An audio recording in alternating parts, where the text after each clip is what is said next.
What's going on, everybody? It's Ty, aka MidwestReefer, and I'm back today just doing a quick update video to let you guys know, I'm not going on another super long hiatus. However, I have been preoccupied. Like I said, I do have a family member that's up in the hospital, so that has been taking away from my videos. I just want to say thank you for all the views, for all the comments, and all the steady subscribers in this dry period, for you guys still sticking with me. Just a quick update. I was suffering from a massive hair algae bloom in this tank. I am starting to bounce back. I had the lights way too intense. I had the lights way too close to the tank.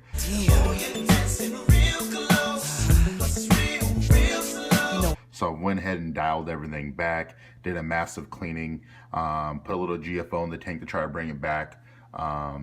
So yeah, but other than that, everything's been doing pretty good with this tank and the Fluval, so I'll be talking about that, and I do have some videos coming out pretty soon that I know you guys will like, but let me just dive in. So I had a massive hair algae all in my Zoa colony, all in the frag plugs for the acans, and growing on the foot of the Duncan, and it was closing everything up. It was unsightly, and I went through the normal checks that you would do. Obviously, check for nutrients, phosphate levels, light levels, flow, and then I just went step by step. So I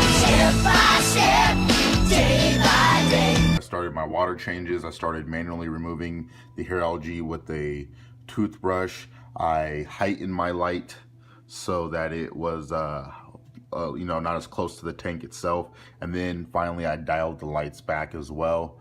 There's not a lot of nutrient export in here, so I'm not really sure where it was coming from. I don't know if that fighting conch that's behind the rock was causing the nutrient spike, or maybe I was feeding too much reefroids, but really I was feeding it maybe like twice a week, if that. Maybe that's too much. Like I said, I've never done a Pico tank, and there's not a lot out there about Pico tanks. They are kind of newer, or not everybody's doing Pico tanks, or I guess 5 gallons or under.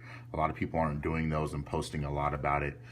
So it is a new learning curve for me. So algae comes with the territory, and we'll fight it the best we can. But something has been going right, because I have new growth on the Zoa colonies, although they're not fully out right now because I was just feeding. I have new growth growing on the akin, which we can't see that good, but there is a new head growing there. I have 3 new heads growing right there at the base of the Duncans.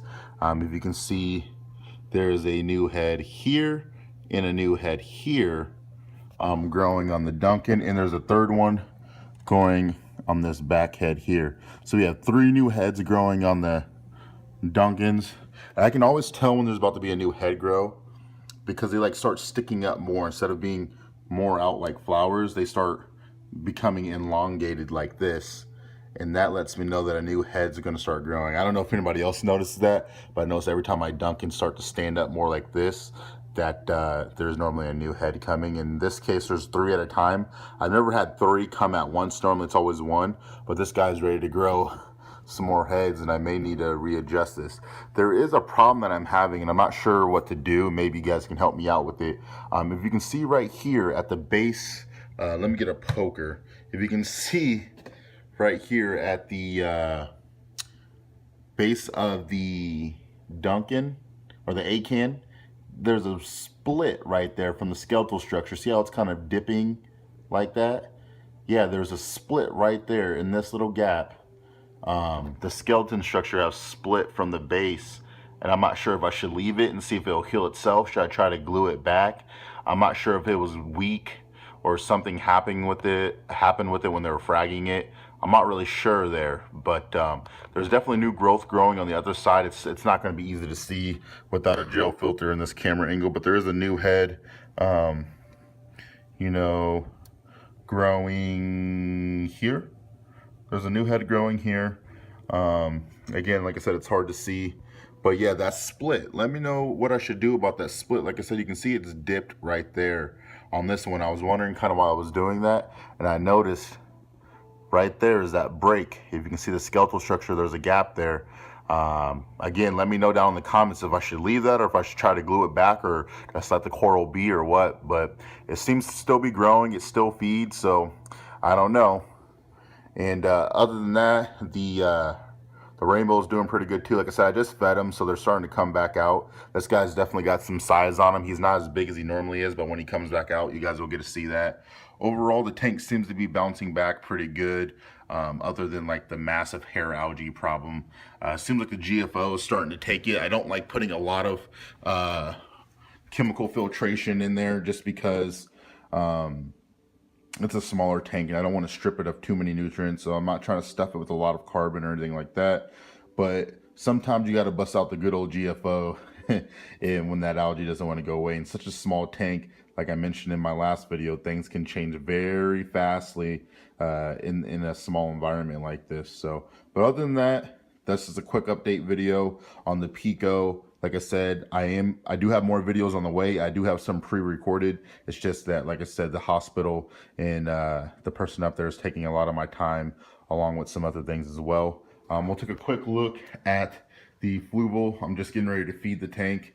In a few videos ago, I told you guys I want to put some more corals in here, and I've decided to stick with my original plan and make this not a Euphilia garden, but a Euphilia forest. I think it's just easier that way. The whole reason I sprung this tank is because I didn't want those softer corals to be messed with the zap pack, I call them. You know, the zap pack that likes to sting everything. They do good with each other, but not great with everything else. Sure, I could put some zoas and some gonioporias and different stuff here, but I think I'm just going to completely cover this tank in some euphyllias.